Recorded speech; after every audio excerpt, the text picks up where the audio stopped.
Welcome back to the Wayfaring Warbler, a YouTube channel about birding in Massachusetts, New England, and beyond.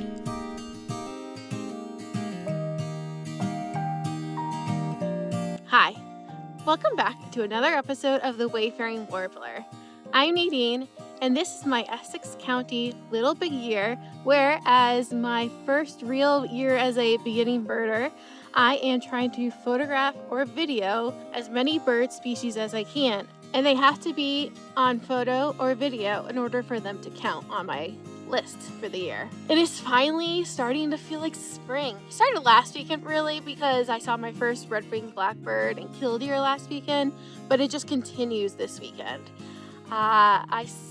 There's a Harrier flying by. I added so many birds to my list this weekend, unexpectedly. There's definitely still some winter remnants out there that I can still add to my list, but we're also starting to get some spring birds. So it's a really exciting time. Certain places were pretty quiet and others were full of energy and so many things to see and video and share with you all. Make sure you hit the like button, subscribe, and sign up for notifications so you find out every time I release a new video. All right, let's get to all the birds I saw this week. I'll see you on the other side.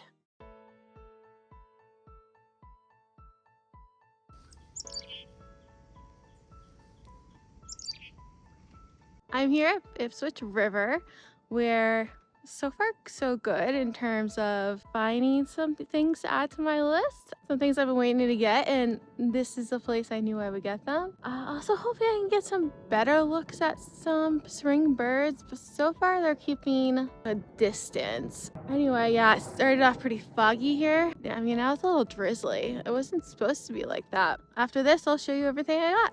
Being at Ipswich River, of course, the first thing I saw was chickadees. Oh, don't attack me. Fortunately for them, I didn't have any birdseed on me. Jesus. In slow-mo, you can see how close this one came to my face. Then I headed down to the swampy areas where there was some water slowly being exposed. I thought this might have been some kind of different sparrow, but in fact, when I reviewed my photos, it was just a song sparrow, but very cute. I love the photos that I took. And as always at Ipswich River, there were plenty of red-billed woodpeckers. These are common birds found in mature deciduous woods or mixed pine forests, so they fit right in. And then I finally got my pileated woodpecker for Essex County for this year. These uncommon but widespread woodpeckers are sparsely distributed in mature hardwood and coniferous forests. This is actually the same area I initially found my lifer at Ipswich River in the last year. It's also maple season at Ipswich River, so all these sugar maples are tapped to get their sap to make maple syrup. My next stop of the day was to Salisbury Beach, where the songbirds were singing.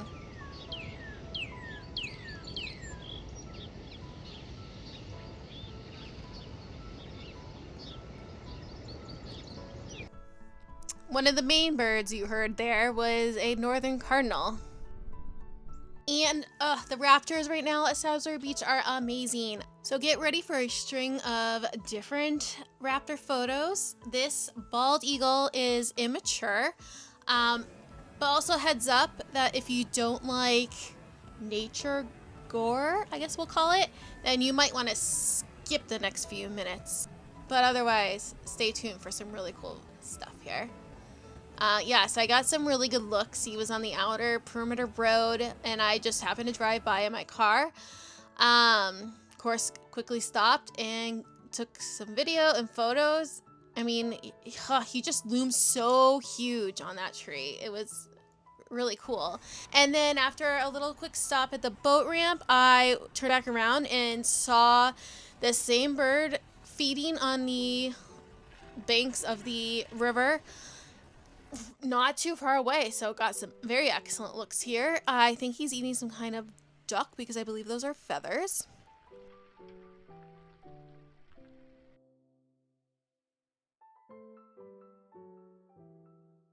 Back at that boat ramp, there was a common goldeneye close off the ramp and an American black duck.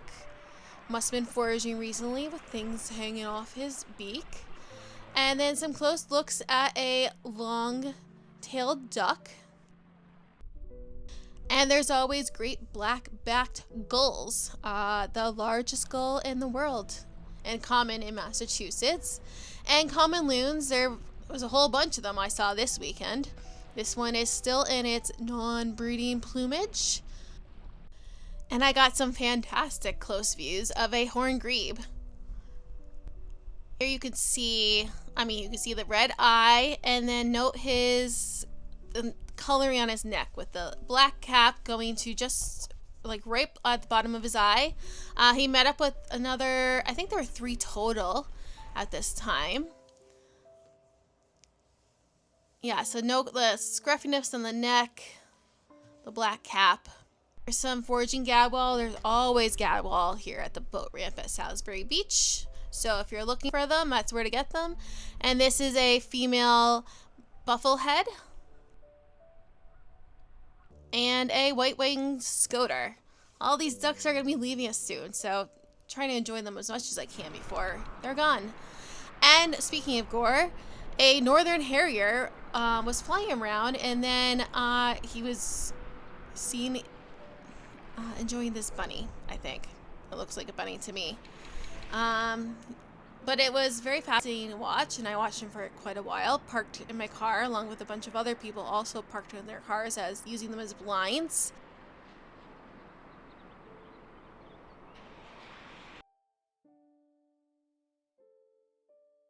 And then later on, driving around my millionth lap around the park, I spotted this Cooper's hawk, which is a first of the year.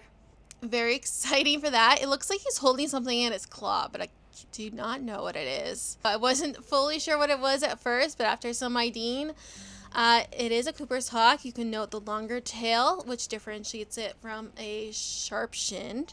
Cooper's hawks are small to medium-sized hawks that feed mainly on birds captured in flight. They often stalk bird feeders in search of prey.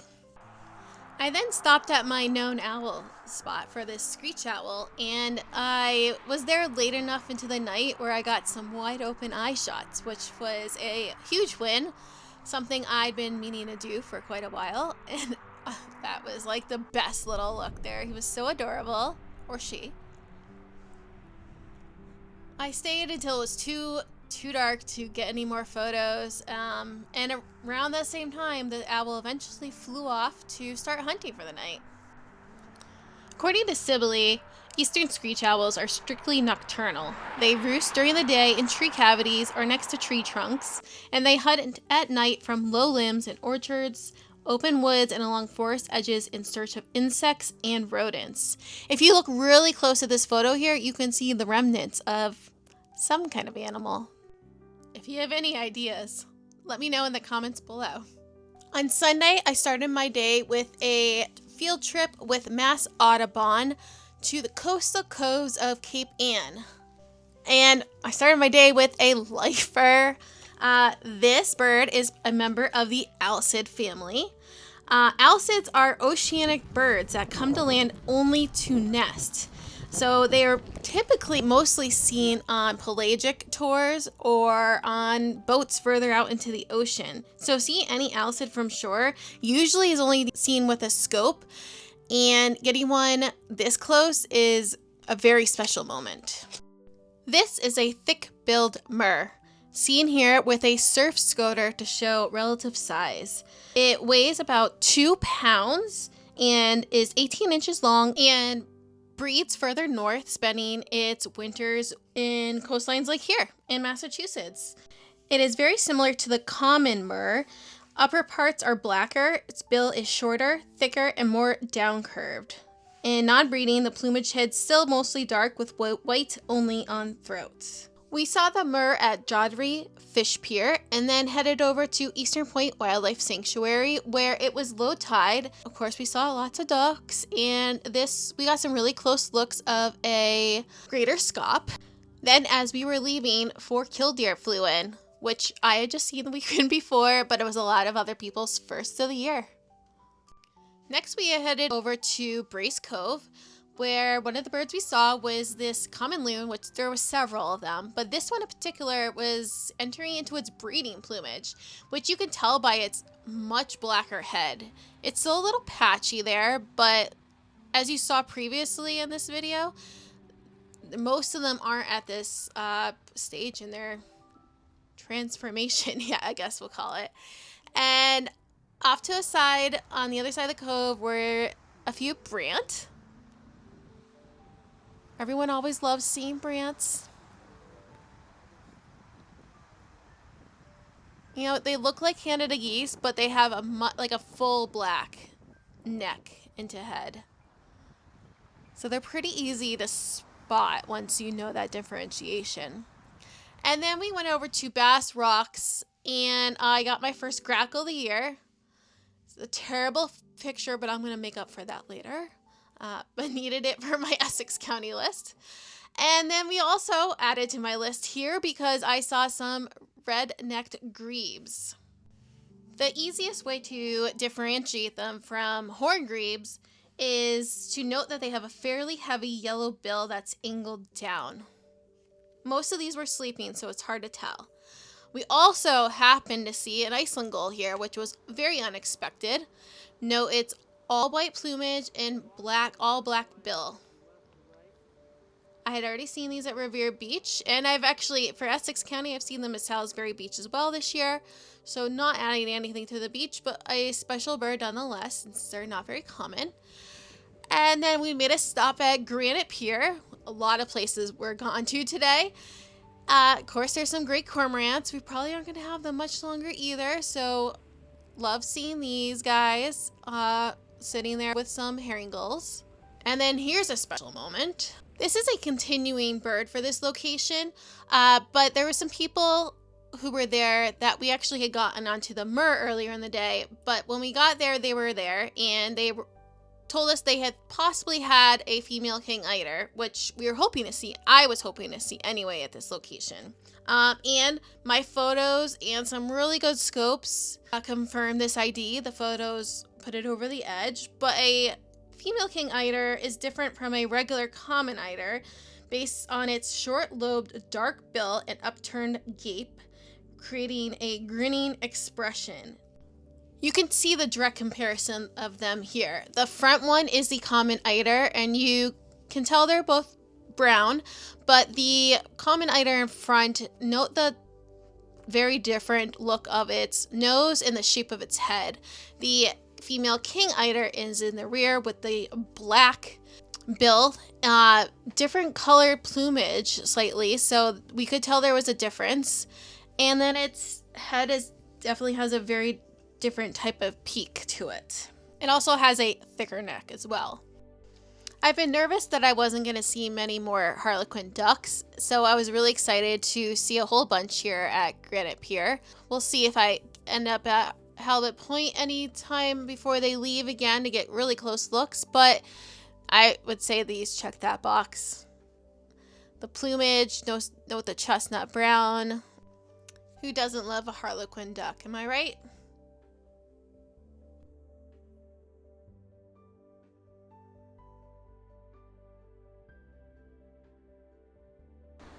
And then we unexpectedly saw some green-winged teals, which are normally found on calmer waters, fresh water, anywhere but the rough open ocean. But first of the year, so awesome, check, even though they were pretty far away. Note the green under its wing flaps there, and it's hard to tell, but there is a green streak on the face. These are 4 males. 1 female, the female's in the front there, and you can see the green streak on its face a lot better here. And then, yeah, the bright green. There's also blue-winged teals, but the green-wing are much more common in Massachusetts. And then I finally got a red-throated loon in Essex County for the year. I was seeing so many more, so much closer in the fall, but you know, let's get it off my needs list for now, even though it's a rough look. The difference between these loons, you can tell this because it has a much more white neck, whereas the common loon would be more like streaky towards the front, and also keeps its beak up at a tilt which common loon does a little bit, but not nearly as much as this. So you can see the back, the black goes in the back.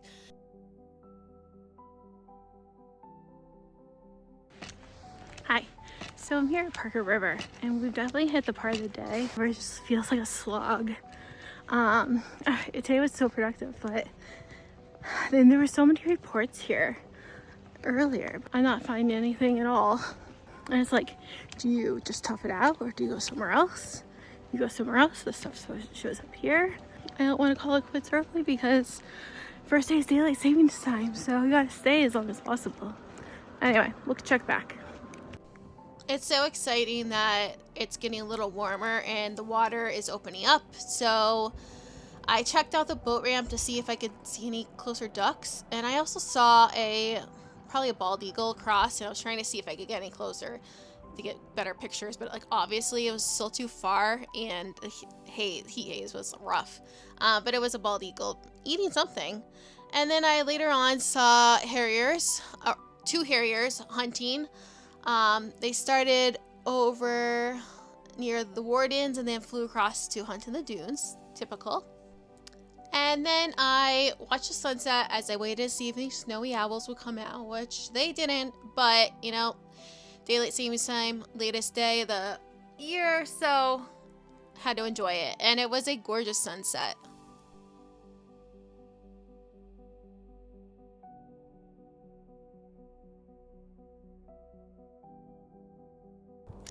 And for some bonus material, now that it's light later, I can go to my local patch after work. So I've been going to the Linfield Partridge Trail, and what a difference a week makes. There's open water now. The birds are much more abundant, better for pictures. The red-winged blackbirds were out in full force. Got some better video of grackles. They were still tough to get some good pictures of, but I tried my hardest. I mean, the light was pretty good at this time, so at least I had that going for me. And I love this gorgeous picture of a red-winged blackbird. Like how the background blurred out. And then, oh yes, finally, I spotted these guys. First of the year, wood ducks. They're notoriously hard to photograph, especially the places I go to, I guess.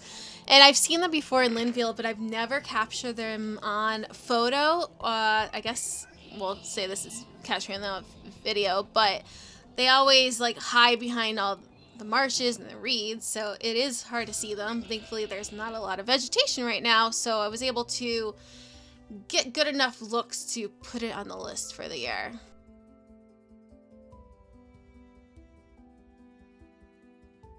I also saw a mute swan between the reeds. Again, hard to take pictures here. And then it was dusk, pretty dark, and on my way out, I started hearing some chirping that sounded different.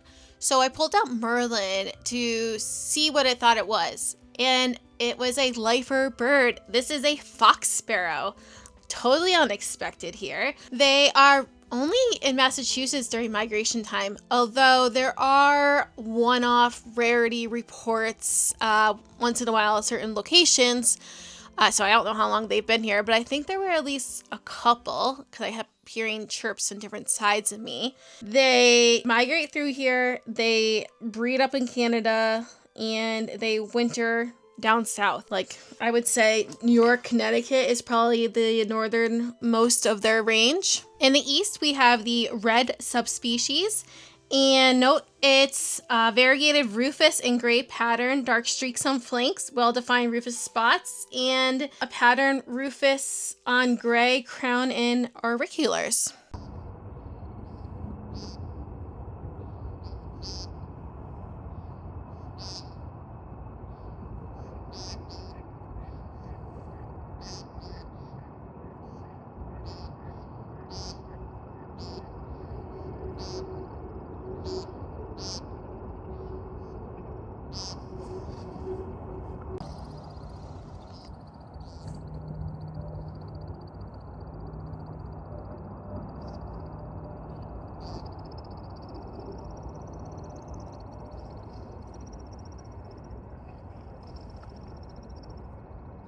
Well, that is all for this weekend. I saw so many birds this weekend. It was fantastic.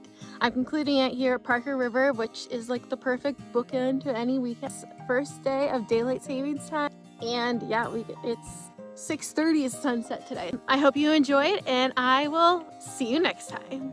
I added 10 birds to my Essex County list and 3 birds to my life list, for a total of 96 species in Essex County that have been photographed or videoed so far this year. If you enjoyed wandering with me today, give this video a like, subscribe, and turn on notifications to keep following where the birds lead next. Thanks for watching. Until next time.